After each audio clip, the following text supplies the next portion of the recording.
કેમ છો મિત્રો? સર્વ મિત્રોને ગુડ ઇવનિંગ. મિત્રો ધોરણ 10 ની અંદર આજે આપણે વાત કરવી છે પ્રકરણ 3 દ્વિચલ સુરેખ સમીકરણ યુગ્મ. સૌથી પહેલા હું વાત કરું સુરેખ સમીકરણ. સુરેખ સમીકરણ એટલે એવું સમીકરણ કે જેની અંદર સિમ્પલ આવી રીતે હોય. અહીં સમજો 5x + 2y = 4. સુરેખ સમીકરણ બરોબર છે, સિમ્પલ છે સુરેખ સમીકરણ. અથવા તો 5x + 2 = 0 સુરેખ સમીકરણ. આ સુરેખ સમીકરણની અંદર આપણે પાછી વાત કરવી છે. આ સિમ્પલ સુરેખ સમીકરણ છે, પણ બે ચલ ધરાવતું સુરેખ સમીકરણ કે જેની અંદર x અને y બે ચલ હોય. તો અહીંયા બે ચલ છે. તદુપરાંત સુરેખ સમીકરણ આવે ત્યારે બેટા ચલની ઘાત એક જ હોય. થઈ ગયું? માટે આ દ્વિચલ સુરેખ સમીકરણ છે. તો એને કેમ દ્વિચલ કહેવામાં આવે છે? તો આપણે કહીશું જે સમીકરણમાં બે ચલ હોય અને દરેક ચલની ઘાત 1 હોય તો તેને દ્વિચલ સુરેખ સમીકરણ કહેવાય. રાઈટ? પરીક્ષાની અંદર MCQ આવે, નીચેનામાંથી દ્વિચલ સમીકરણ શોધો. 2x² આવે તો દ્વિચલ કહેવાય નહીં. 2y² આવે દ્વિચલ સુરેખ સમીકરણ કહેવાય નહીં. પણ ઉપર કોઈ પણ ઘાત આપવામાં ન આવે, સુરેખ સમીકરણ હોય, બે ચલ ધરાવતું હોય તો તેને દ્વિચલ સુરેખ સમીકરણ કહેવાય. તો અહીંયા સમજૂતી આપે દ્વિચલ બે ચલ ધરાવતું અને એક ઘાત વાળા, સુરેખ એટલે એક ઘાત વાળા બે સમીકરણ યુગ્મને દ્વિચલ સુરેખ સમીકરણ યુગ્મ કહેવાય. રાઈટ? આ જે આપણું દ્વિચલ સુરેખ સમીકરણ યુગ્મ અહીં મેં લખ્યું છે, એની રજૂઆત મારે કરવી હોય તો પ્રમાણિત સ્વરૂપ ax + by + c = 0. આ એનું કેવું સ્વરૂપ? પ્રમાણિત સ્વરૂપ છે, જ્યાં a અને b બંને એકી સાથે શૂન્ય હોતા નથી.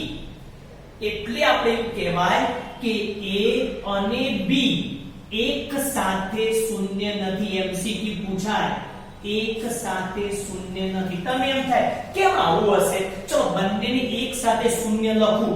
0x 0y + c બરાબર 0. આ તો મૂલ્ય 0 થઈ જાય. c બરાબર 0. તો બેટા આ સમીકરણ નથી. સમજ? કારણ કે c એટલે અચળ પદ છે, માટે બંને એક સાથે શૂન્ય નથી. MCQ માટે યાદ રાખજો. આવું ન આપે તો બીજી રીતે આપે. a² + b², a² + b² is not equal to 0 આપે. MCQ પૂછાય. દ્વિચલ સુરેખ સમીકરણમાં નીચેનામાંથી શું સાચું નથી એવું મિત્રો આપી શકે. તો યાદ રાખવાનું, a અને b એક સાથે શૂન્ય નથી એવું પણ આપે, અથવા તો a² + b² not equal to 0 એમ પણ આપે. MCQ માટે યાદ રાખજો બેટા. તો અહીંયા મેં બતાવેલું છે દ્વિચલ સુરેખ સમીકરણનું પ્રમાણિત સ્વરૂપ છે બેટા ax + by + c = 0, જ્યાં a² + b² not equal to 0.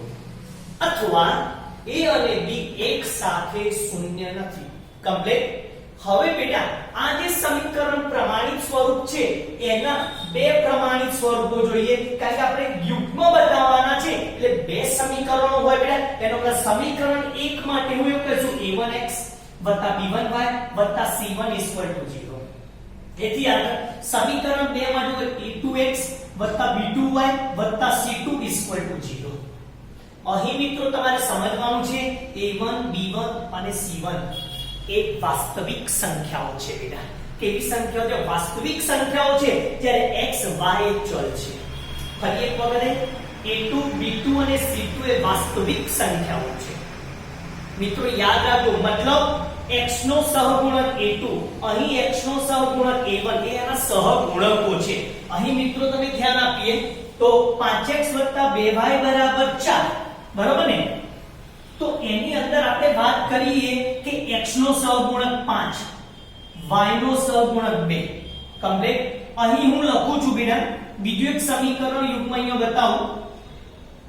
3x - 4y + 7 = 0. તો આ પહેલું સમીકરણ યુગ્મ એટલે હું આ a1 કહું, આ b એની સાથે b1 કહું અને 4 ને હું આ બાજુ લઈ જાઉં છું બેટા -4 = 0. આ c છે એટલે c1 છે. અહીંયા લખાવ ચલો 3 ને શું કહેવાય a2, -4 ને b2 અને +7 ને c2 કહેવાય. કમ્પ્લીટ. કારણ સ્વાધ્યાય 3.2 a1 a2 b1 b2 c1 c2 ઉપર આધારિત છે અને એક માર્ક્સ માટે ખૂબ જ અગત્યનો છે ટોપિક બેટા. સમજાશે? તો આપણને ખબર પડવી જોઈએ કે આપેલ સુરેખ સમીકરણ યુગ્મની અંદર a1 b1 c1 a2 b2 અને c2 ની કિંમતો આપણને સમજ પડતી હોવી જોઈએ. બીજો MCQ માટે વિચલ સુરેખ સમીકરણનો આલેખ રેખા મળે. વિચલ સુરેખ સમીકરણનો આલેખ રેખા મળે. કમ્પ્લીટ મિત્રો? ઓકે. હવે વિચલ સુરેખ સમીકરણનો ઉકેલ મેળવવાની મુખ્ય બે પદ્ધતિઓ છે. એક પદ્ધતિ આલેખની રીત અને બીજી પદ્ધતિ બેઝિક રીતે છે. બરાબર. આલેખની રીતની અંદર આપણે આલેખ દોરવો પડે જે સ્વાધ્યાય 3.1 ની અંદર છે અને એમાંથી આપણે ઉકેલ મેળવવાનો કે યાદ રાખવાનું બે આલેખ એકબીજાને છેદે એક બિંદુમાં છેદે તો એક એનો ઉકેલ છે બેટા. એ આપણે પછી જોઈએ. બેઝિક રીતના ત્રણ પ્રકાર છે. નંબર 1 આદેશની રીત, નંબર 2 લોભની રીત, નંબર 3 ચોકડી ગુણાકારની રીત. આદેશની રીત સ્વાધ્યાય 3.3 ની અંદર છે, લોભની રીત સ્વાધ્યાય 3.4 માં છે અને ચોકડી ગુણાકારની રીત જેને ક્રેમરની રીત કહેવાય એ સ્વાધ્યાય 3.5 ની અંદર છે. અને સ્વાધ્યાય 3.2 જે છે એ આપણા આ સહગુણકોની મદદથી બેટા એને ઉકેલ છે ઉકેલ નથી એના ઉપર આધારિત છે. બરોબર છે? જેની આપણે સ્વાધ્યાય 3.2 ચલાવીએ ત્યારે ચર્ચા કરી લઈશું. ઓકે? અહીં મિત્રો આપણે વાત કરવી છે આલેખની રીત. આલેખની રીતે ઉકેલ મેળવવો હોય તો બંને સમીકરણોના x અને y ચલની અલગ અલગ કિંમતો નક્કી કરવી પડે અને એક આલેખ પત્ર ઉપર એનો આલેખ દોરીએ તો આપણને ખબર છે કે દ્વિચલ સુરેખ સમીકરણનો આલેખ રેખા મળે. રાઈટ? એક સમીકરણ જે છે એનો આલેખ રેખા l મળે, બીજા સમીકરણનો આલેખ રેખા મતલબ રેખા m મળે છે. બંને રેખાઓ એકબીજાને છેદે એ છેદગણને તેનો ઉકેલ કહેવાય બેટા. અહીં બેટા જુઓ એક જ ઉકેલ મળે છે. એક જ ઉકેલ એટલે અનન્ય ઉકેલ મળે. MCQ યાદ રાખજો. બે રેખાઓ એકબીજાને છેદે તો તેને કેટલા ઉકેલ હોય? અનન્ય ઉકેલ મળે એટલે એક જ ઉકેલ મળે.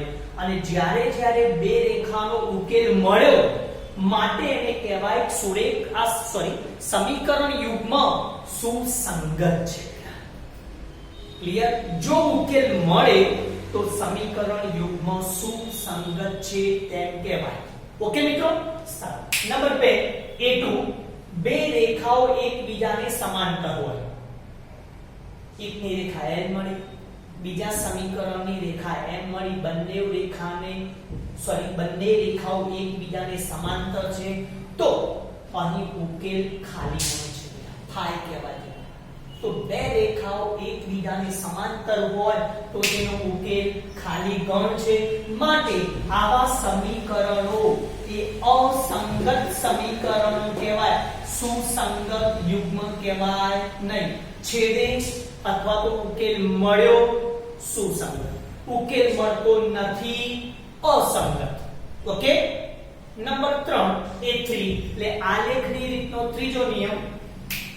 બે રેખાઓ સંપાતી મળે મતલબ બંને રેખાઓને અથવા તો એક જ રેખાને બે અલગ અલગ નામથી દર્શાવી શકાય. રેખા l એટલે જ રેખા m હોય. તો મિત્રો આને સંપાતી કહેવાય. એટલે એક રેખા બીજી રેખા ઉપર જ હોય અથવા તો એ રેખા L ના ઉકેલ ગણો રેખા M ઉપર જ હોય. તો આને શું કહીશું બેટા આપણે કે સંપાતી રેખાઓ છે. સંપાતી રેખા મળે છે માટે એના ઉકેલ અનંત ઉકેલ મળે. ઉકેલ મળ્યો તો આપણે કહીશું સુસંગત છે સમીકરણ યુગ્મ. ઓકે. અને મિત્રો બીજું એક વધારાનું છે, આ બધું MCQ માટે યાદ રાખજો, એક માર્ક્સ માટે. અહીંયા અનંત ઉકેલ એનો મતલબ એ થયો કે સમીકરણ યુગ્મ અવલંબી છે. આ અવલંબી નથી. સમજો મિત્રો, એક જ ઉકેલ મળે છે, અનન્ય ઉકેલ મળે છે તો સમીકરણ યુગ્મ અવલંબી કહેવાતું નથી. સમજો. પણ અહીંયા અનંત ઉકેલ મળે તો સમીકરણ યુગ્મ અવલંબી કહેવાય. યાદ રાખજો MCQ. હવે આવું પૂછે, જો અવલંબી સુરેખ સમીકરણ યુગ્મ સુસંગત હોય છે. અહીંયા હોય છે, અહીંયા છે, પણ અહીં અવલંબી વાત કરી નથી. તો મિત્રો આવું બધું યાદ રાખજો. ઊંધું કરી સુસંગત સમીકરણ યુગ્મને અવલંબી કહેવાય. આને કહેવાય પણ અહીંયા કહેવાય છે નથી કહેવાતું, તો ના પાડી દઈશું. પણ અવલંબી છે તો સુસંગત છે, હોઈ શકે તો સાચું, પણ દરેક વખતે તો ખોટું. ક્લિયર? તો યાદ રાખશું, ઉકેલ મળ્યો સુસંગત સુસંગત. એક જ ઉકેલ મળે ફક્ત સુસંગત. અનંત ઉકેલ મળે સુસંગતની સાથે અવલંબી. સમાંતર મળે ખાલી. આવા MCQ હશે મિત્રો, યાદ રાખજો. સમજાશે?